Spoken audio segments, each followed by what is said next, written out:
This program was made possible in part by a grant from Florida Public Broadcasting Service, Incorporated.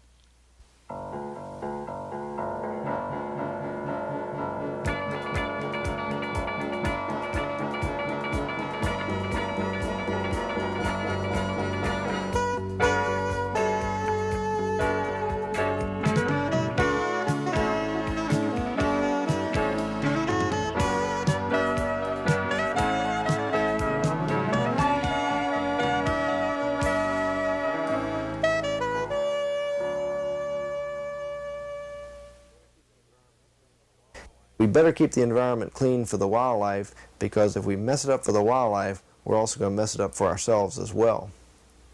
Zoologist Ralph Heath is familiar with the effects of man's messes. He's founder of Suncoast Seabird Sanctuary, where 90% of the injured seabirds the sanctuary treats are victims of man. Hello and welcome to Southern Circuit. I'm Rickley Stone.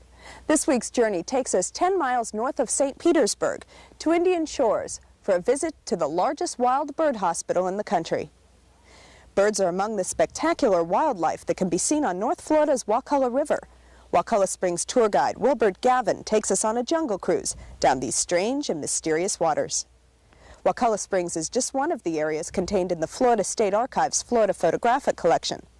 Documenting and preserving the collection's 430,000 images is the job of curator Joan Morris. Thomas and Georgine Michler's job also has to do with Florida, specifically Florida books. We'll visit the unique mail order business of Michler's Floridiana when we stop in the small town of Chuliota on this week's Southern Circuit Journey. Stay with us.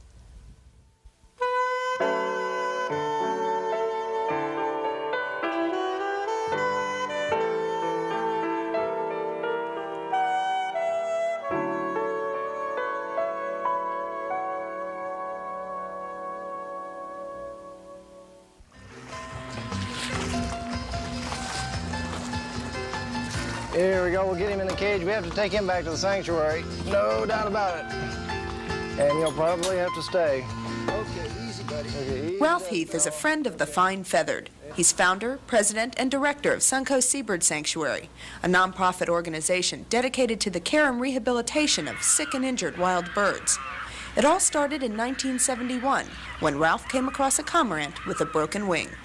Word of mouth spread up and down the beach that I was taking care of this little critter, and more birds started coming in. Then when our friends in the media picked up on the sanctuary, it literally exploded, and we realized the sanctuary was unofficially underway. Well, you try to rescue as many as you can, and feel sorry for the ones that you don't get, because you can come out here every day and you'll miss them.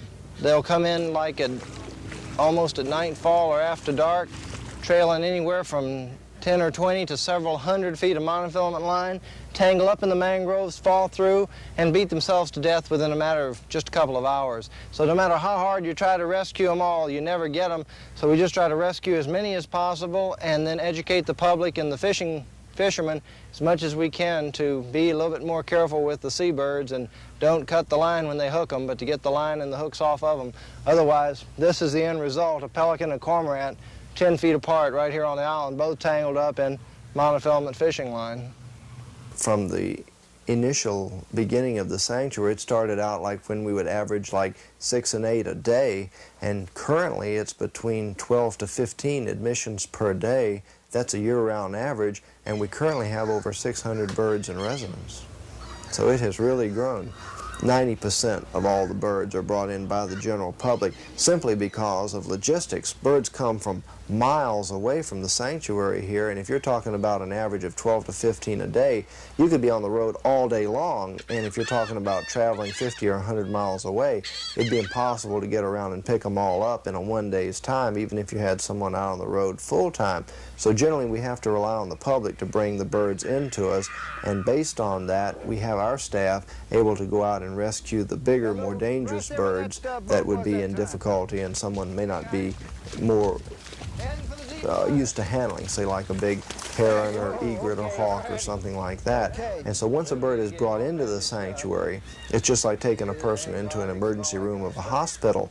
The birds are checked out. The staff here in the hospital tries to figure out what the problem is that the bird has. If it's sick or, of course, injured is easy to see, like if it has a broken leg or wing, and they put it through virtually the same test of blood and fecal that you would if you went into a hospital, and then they set out the particular program that they think would best help this bird toward recovery. Treat it if it's sick, set the wing or the leg. If a wing or leg is broken, remove a fish hook or fish line if that's the problem. Do whatever's necessary to try to get this bird on the road back to health. And then inside, they're kept in individual cages so that each particular bird's condition is monitored with a card or chart, just like you would if you were in the hospital, so that the amount of food or medicine being administered is recorded, so that each bird's condition is carefully monitored and checked, so that the staff can monitor the recovery process and hopefully effect a recovery able to successfully release the bird. How you doing, Gabriella? You feeling good, old girl? You feeling pretty good, old girl? You want to go out flying today? You want to go out flying today? We can always take you out on your leash later on. Yes, we can. We can always take you out on your leash later on. You feeling pretty good? Gabriella is an example of someone's total cruelty with a shotgun, because up around Tallahassee, somebody shot her directly in the face with a shotgun and completely blinded her. Her eyes looked clear when she first came in. One's formed a cataract, but her optic nerves are severed, and of course she'll never be able to fly again nor see again. She could fly if she had sight, because her wings are perfect, but she's completely blind, and so she's permanently crippled by virtue of loss of her eyesight.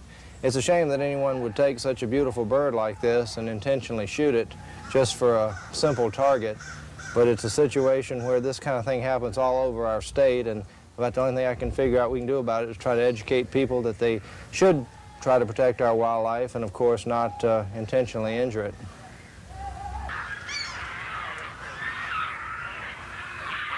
This is our pelican compound, which I guess probably is the proudest accomplishment that we've had here at the sanctuary, because all these nests have been filled with, most of them, a pair of baby pelicans each. Pairs up here, as well as all the nesting activity on the ground. This is really the milestone of the sanctuary, simply because when the sanctuary started, people were wondering what on earth the value of a permanently crippled pelican was. Well, at the time the sanctuary started, I really couldn't answer their question other than the fact I thought they had a right to live even if they were permanently crippled, especially since they'd been injured by fish hooks and fish lines and indirectly by man. And so we kept a lot of them here and made homes for them. And in 1975, two of our favorite pelicans got together and produced the first baby pelican ever hatched here at the sanctuary. And since 1975, the rest of the pelicans certainly have taken an example from that, because we have now fledged to date, without counting all these babies you see here, over 180 baby pelicans. I'm very proud of the fact that we have so many people supporting us, giving us the opportunity to engage in these efforts and hopefully help a little bit protect our environment for future generations to enjoy. So children, take care of the children of the air. The circle always turns. Protect their lives with your life, for there's a lesson to be learned. What goes around always comes around. Someday we may all be living inside sweet sanctuary, yeah. Living inside sweet sanctuary.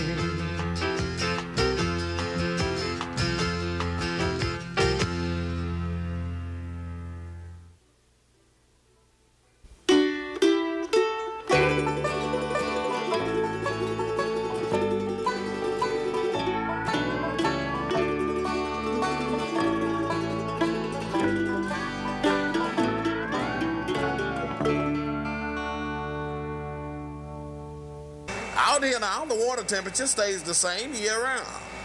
That is from 70 to 72 degrees.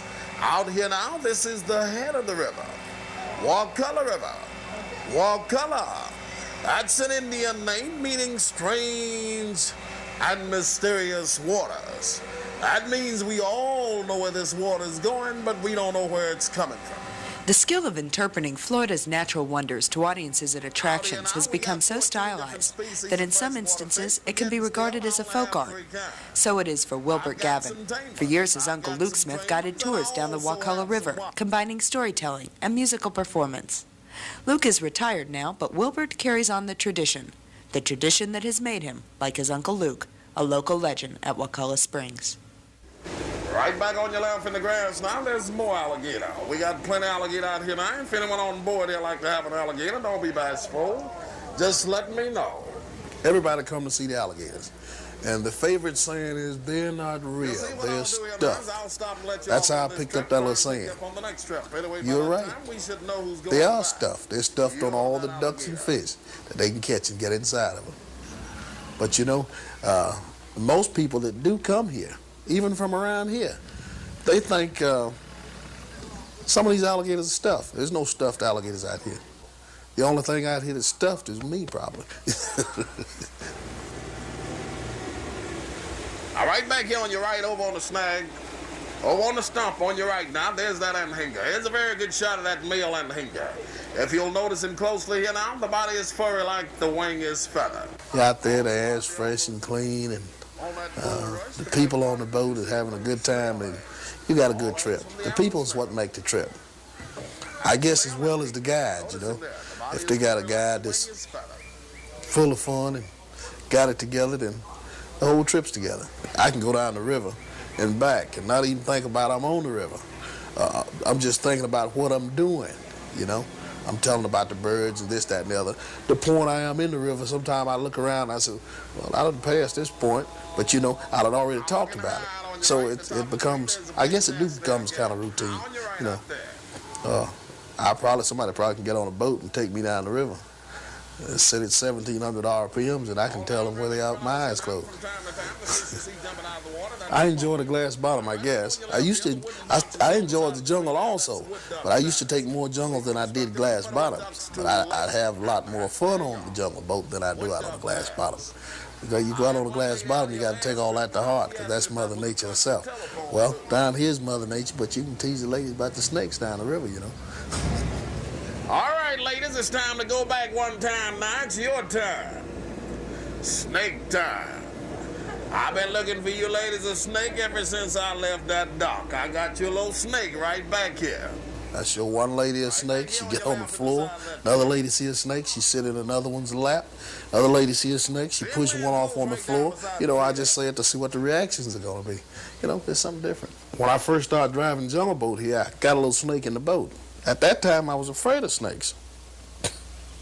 And going down the river, we used to go down the river and do these bushes on the bank, cut these bushes on the bank so you could see the alligators.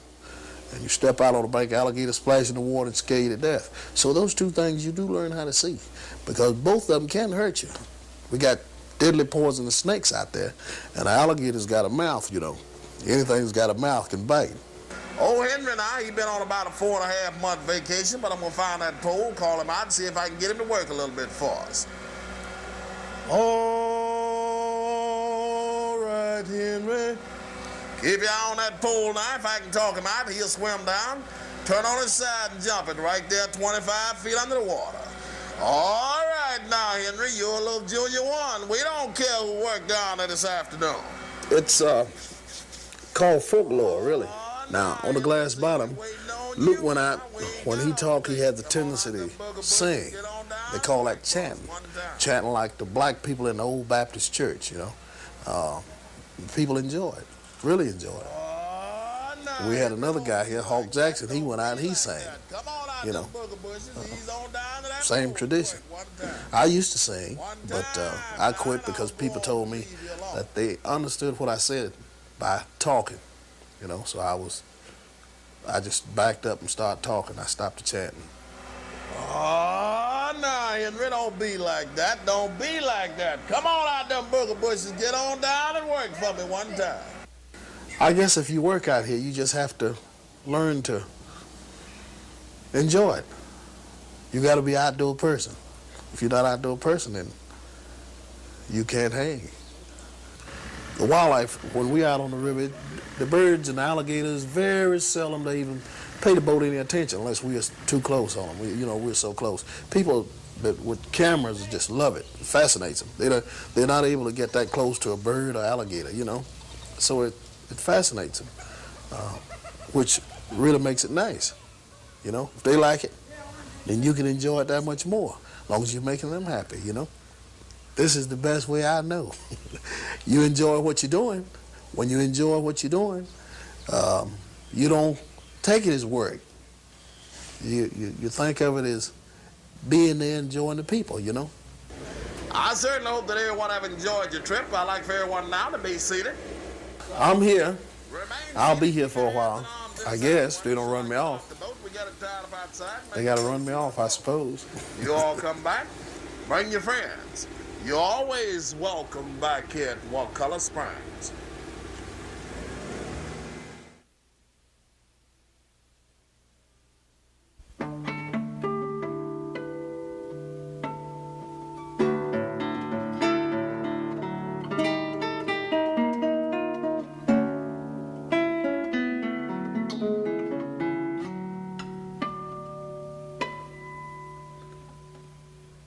I feel as if I'm helping to raise one of his children.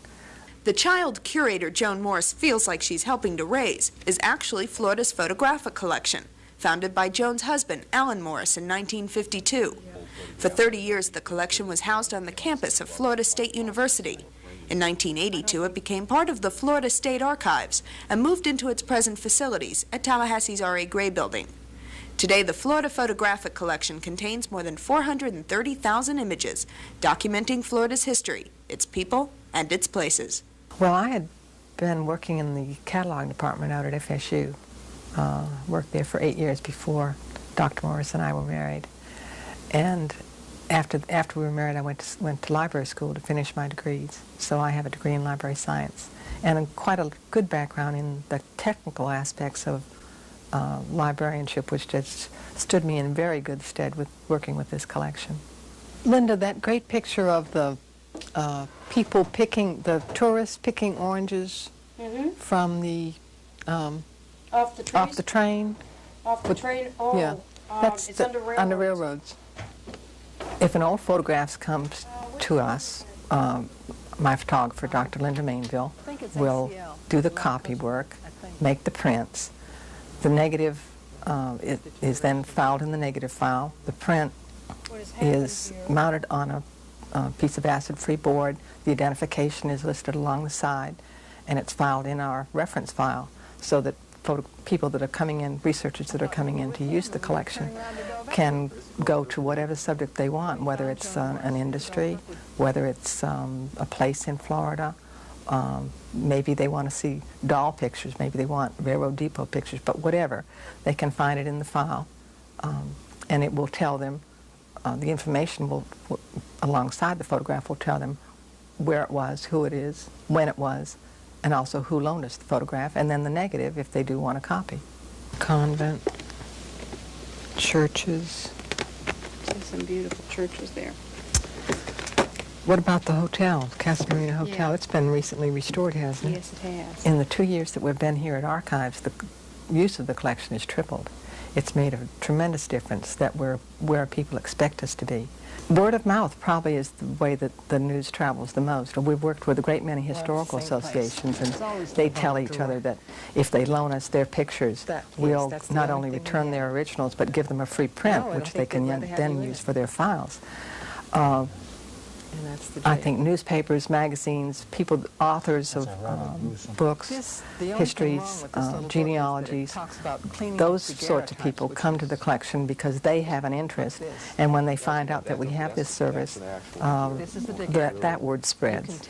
It, of course, helps us as much as it helps them. They can send this photograph to the printer, but we also have a negative and a print for our files here. The house that was right across from the Capitol. I didn't see this one. It's another one of Harper's cyclist pictures. It's just not quite as dramatic as the other two are.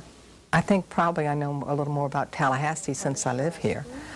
But I have gotten to know a lot about Coral Gables and Miami in the 20s because we have a very fine collection of photographs done by a professional photographer named William Fishbaugh in the 20s and 30s. Some areas where we have acquired a large collection, usually a photographer's collection, I learn more about that city because we have more images. We have a fine collection from Jacksonville by the Spotswoods, father and son. We have pieces of collections that belong to other associations or organizations. Two come to mind, the Burkett collection, professional photographers in the Tampa area. Those negatives belong to the Tampa Public Library now, but they roamed all around that Central Florida area and took wonderful pictures, and so I've learned about that area more in the 20s. Cottrell, who was a photographer over in Pensacola, who was active, I believe, late 1880s, 90s, turn of the century. He did wonderful portraits, but also just marvelous scenes of Pensacola. So my knowledge is expanded in some areas and sketchy in others, depending on what research I've had to do. You mentioned some of the collections that you have from around the state, and one of them that you published a book on was the Harper collection here. Yes. That's, of course, one of my favorites. There were probably 2,200 glass negatives done by Alvin S. Harper between 1885 and 1910. Most of them Tallahassee, some were Philadelphia that Mr. Harper had brought when he moved here, but probably about 1,400 had never been printed from the time that they'd been taken 100 years before. It's a fun way to learn Florida history, and I truly have enjoyed it very much. I still am stumped. There still are things that people will say, do you have a photograph of this, or do you know this person?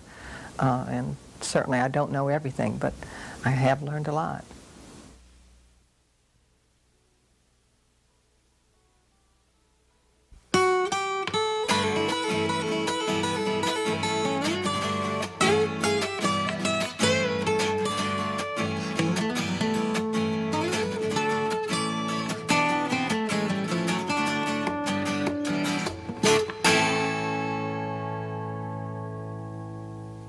It seems only too fitting that this quintessential Florida home, tucked away in the tiny heartland town of Chuliota, should house one of the state's literary treasures. Here, Thomas and Georgine Michler have spent the last 20 years quietly building the world's largest single collection of books about Florida. Anything that's on, about, or pertaining to Florida. And how many does that number? Well, we have about 50,000 altogether. Now, what brought you folks to Chuliota? This house? This house was built by the railroad for Mr. Brumley, who was a real estate agent for the railroad, to sell off this property that the railroad got around here. But they got the property by virtue of laying so many miles of rail, they got so many acres of land. And they were selling this off, and they were selling 5-room houses on 10-acre lots, and he came down here to sell this. Now, I understand that his wife said that she was not moving to that godforsaken place unless they built her a decent house, and so this is what they came up with.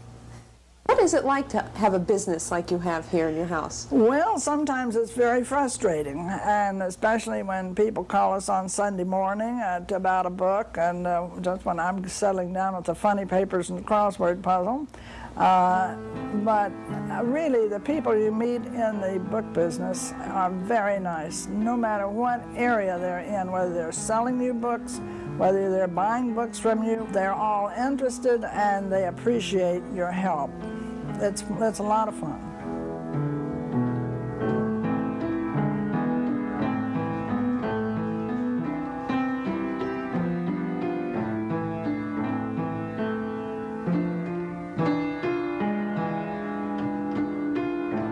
Georgine was tracing out of print books, and when we thought maybe we'd use the book business, you know, to make a living out of it, we figured we had to do a little bit more than that.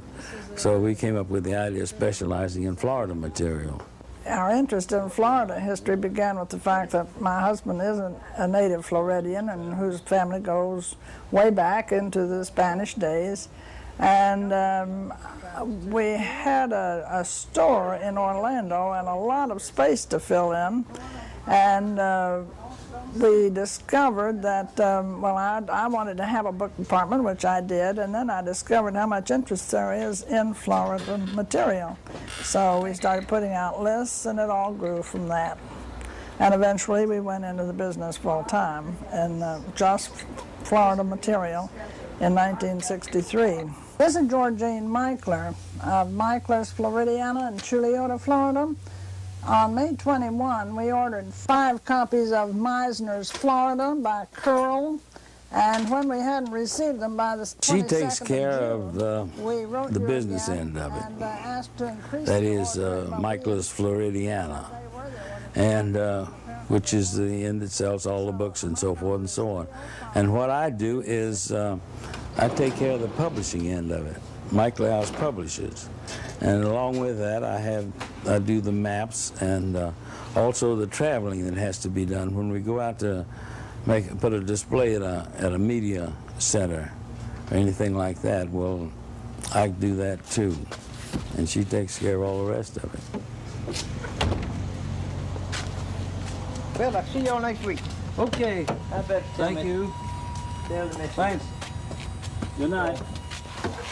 How many of these books have you read? That's not the kind of question you're supposed to ask. You talk about reading in full. I don't think I've read any of them all the way. I do go through a lot of them. Now, my wife reads books all the way through, but I don't. Well, if I'm reading for pleasure, I don't read about Florida. I like a good Agatha Christie or a good travel book. And I'm reading Blue Highways right now, which is interesting. I don't know. What I enjoy most, I enjoy the business because I like history. And since we've gotten along this far, it's not quite as much work as it was the first 10 years or so. I know about books. My husband's very good about knowing about all the history of Florida, and he's got a good grasp of Florida history, and I have a grasp of it, but my real forte is the bibliography of Floridiana, and hopefully one day I'll be able to contribute to that in that field. Okay. Yeah.